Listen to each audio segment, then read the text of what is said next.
പാണഞ്ചേരി മഹാദേവ ക്ഷേത്രത്തിന് 50 സെന്റ് ഭൂമി കാണിക്കയായി സമർപ്പിച്ചു. 108 ശിവാലയങ്ങളിൽ 11ാമത് ക്ഷേത്രമായ പാണഞ്ചേരിയിലെ ശ്രീ മഹാദേവ ക്ഷേത്രം സ്ഥിതി ചെയ്യുന്ന 50 സെന്റ് ഭൂമിയാണ് ക്ഷേത്രത്തിന് കാണിക്കയായി സമർപ്പിച്ചത്.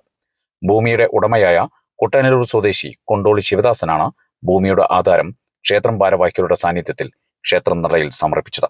തുടർന്ന് ക്ഷേത്രം ഭരണസമിതി ആധാരം കൈപ്പറ്റി. ചെറുപ്പം മുതലേ വലിയ ശിവഭക്തനാണെന്നും അതുകൊണ്ടാണ് ഭഗവാനായി ഭൂമി സമർപ്പിച്ചത് എന്ന് കൊണ്ടോളി ശിവദാസൻ പറഞ്ഞു. ഈ ഭൂമിയിലാണ് ക്ഷേത്രത്തിന്റെയും ശിവപ്രതിഷ്ഠയുടെയും നൂറ്റാണ്ടുകൾ പഴക്കമുള്ള അവശിഷ്ടങ്ങൾ കണ്ടെത്തിയതും പിന്നീട് എന്ന് കാണുന്ന ക്ഷേത്രമായി ഉയർത്തുകയും ചെയ്തത്. ക്ഷേത്രം ഭരണസമിതി അംഗങ്ങളായ സുധീഷ് മരോട്ടിക്കൽ, മുകുന്ദൻ ആദങ്കാവിൽ, സുജിത് കൊല്ലേരി, ചന്ദ്രൻ കുർച്ചാംവീട്ടിൽ, മറ്റു എക്സിക്യൂട്ടീവ് അംഗങ്ങളും ഭക്തജനങ്ങളും ചടങ്ങിൽ പങ്കെടുത്തു. ഞാനൊരു ശിവഭക്തനാണ്. എൻ്റെ മനസ്സിൽ തോന്നി എനിക്കിത് ചെയ്യണമെന്ന്. ഞാനത് സമർപ്പിക്കുന്നു, അത്രേ ഉള്ളൂ. അതിൽ വേറെ ഒന്നുമില്ല. എന്തായാലും ആ സമയത്ത് ഉണ്ടായിരുന്നു, ഞാനുള്ള മാതിരി ചെയ്തിട്ടുണ്ട്. അതാണ് ഇപ്പോൾ ഈ കാണുന്നത്.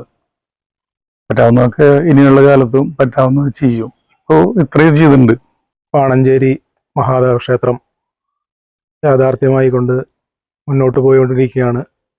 ഈ സാഹചര്യത്തിൽ ക്ഷേത്രം നിലനിൽക്കുന്ന ഈ സ്ഥലം, ഏകദേശം 50 സെന്റോളം വരുന്ന ഈ സ്ഥലം ക്ഷേത്രത്തിന് വേണ്ടി ക്ഷേത്രത്തിൻ്റെ ഇപ്പോഴത്തെ രക്ഷാധികാരി കൂടിയായുള്ള ശിവദാസൻ കൊണ്ടോളി ക്ഷേത്രത്തിന് സമർപ്പിച്ചിരിക്കുകയാണ്.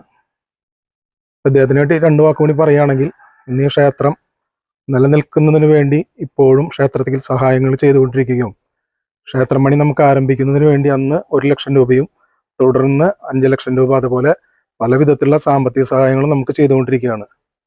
അതിനിടയിലാണ് ഇപ്പോൾ നമുക്ക് ഇതെത്ര തന്നെ ഞങ്ങളുടെ നാട്ടുകാരും ഭക്തജനങ്ങളും നന്ദി പറഞ്ഞാൽ തീരാവുന്നതല്ല.